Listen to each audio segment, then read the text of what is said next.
കർഷക സംഘം ചേർപ്പ് ഏരിയ കമ്മിറ്റിയുടെ നേതൃത്വത്തിൽ കാനറ ബാങ്ക് പഴുവിൽ ശാഖയിലേക്ക് മാർച്ചും ധർണയും സംഘടിപ്പിച്ചു. കർഷകരിൽ നിന്ന് ശേഖരിച്ച നെല്ലിന്റെ വില യഥാസമയം നൽകുന്നതിലുള്ള ബാങ്ക് അധികൃതരുടെ അനാസ്ഥയ്ക്കെതിരെയായിരുന്നു സമരം.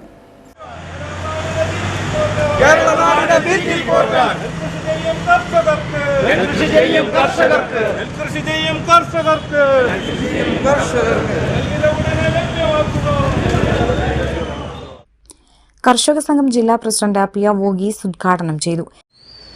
അങ്ങനെ കൊയ്തെടുത്ത് ഉണ്ടാക്കിയ നെല്ല് അത് കൊടുത്തു കഴിഞ്ഞ് 6 മാസം പണം കിട്ടാന്ന് പറഞ്ഞാൽ ചിന്തിക്കാൻ പറ്റുന്ന കാര്യമില്ല. കേരളത്തിൽ മുമ്പ് അധികാരത്തിലുണ്ടായത് ഇടതുപക്ഷ ജനാധിപത്യ മുന്നണി ഗവൺമെൻറ്. ആളുകളൊക്കെ ആക്ഷേപം പറയും. ഇപ്പോഴാണ് കൃഷിക്കാരന് ആ ഗവൺമെൻറ് എന്തായിരുന്നു മനസ്സിലാവുന്നത്. ആ ഗവൺമെൻറ് കൃഷിക്കാരന് കൊയ്ത്ത് കഴിഞ്ഞാൽ നെല്ലിൻ്റെ പൈസ അധികം വൈകാതെ കിട്ടുന്നതിന് വേണ്ടിയാണ് നമ്മുടെ കേരളത്തിൽ മാത്രം ഇങ്ങനെ സംവിധാനം ഉണ്ടാക്കിയിട്ടുള്ളത്. നെല്ല് സംഭരിക്കാനുള്ള വില നൽകാൻ ഒരു കൺസോർഷ്യം സംഘടിപ്പിച്ചിരിക്കുകയാണ്. ആ കൺസോർഷ്യത്തിൽ 2 പ്രമുഖ ബാങ്കുകളാണ് കേരളത്തിലുള്ളത്. അതൊന്ന് സ്റ്റേറ്റ് ബാങ്ക് ഓഫ് ഇന്ത്യയാണ്, മറ്റൊന്ന് കാനറ ബാങ്കാണ്. ഈ 2 ബാങ്കും ഇവിടെ കേട്ടപ്പോഴേ ഞാൻ ആദ്യമായിട്ട് കേൾക്കുക. ഇതൊരു നാട്ടിൻപുറത്താണ് ഈ ബാങ്കിൻ്റെ ബ്രാഞ്ച് സ്ഥിതി ചെയ്യുന്നത്. ഞങ്ങൾ ബാങ്കിൽ ഉദ്യോഗസ്ഥന്മാരും നമുക്ക് കിട്ടുകയാണെന്നുള്ളവരല്ല.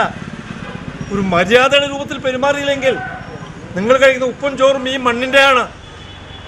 അവരുടെ മാന്യമായ രൂപത്തിൽ പെരുമാറാനും നിങ്ങൾക്ക് കഴിയാവുന്ന സഹായം നിങ്ങളുടെ ഔദാര്യമൊന്നും വേണ്ട. ചെയ്യാൻ കഴിഞ്ഞില്ലെങ്കിൽ നിങ്ങളിവിടെ പ്രവർത്തിക്കണമെന്നുള്ള ആലോചിക്കാനുള്ള ശേഷി ഇവിടുത്തെ കർഷക ജനലക്ഷങ്ങൾക്കുണ്ട്. ഒരു സംശയം അതിനകത്ത് വേണ്ട.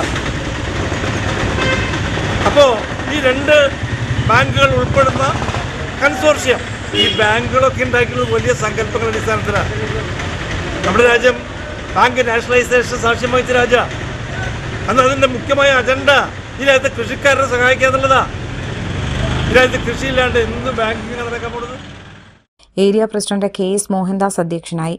KSKTU area secretary KC Ramesh, കർഷക സംഘം area secretary M Sreerag, treasurer Stany Chacko എന്നിവർ സംസാരിച്ചു. പ്രതിഷേധ സമരത്തിന് ശേഷം ബാങ്ക് അധികൃതരും കർഷക സംഘം നേതാക്കളും തമ്മിൽ ഇതു സംബന്ധിച്ച ചർച്ചയും നടന്നു. ഇക്കഴിഞ്ഞ ജൂൺ 20 വരെയുള്ള പാഡി റെസീപ്റ്റ് സ്റ്റേറ്റ്മെന്റ് തടസ്സമില്ലാതെ ബാങ്കിൽ സ്വീകരിക്കുമെന്ന് മാനേജർ ഉറപ്പു നൽകി.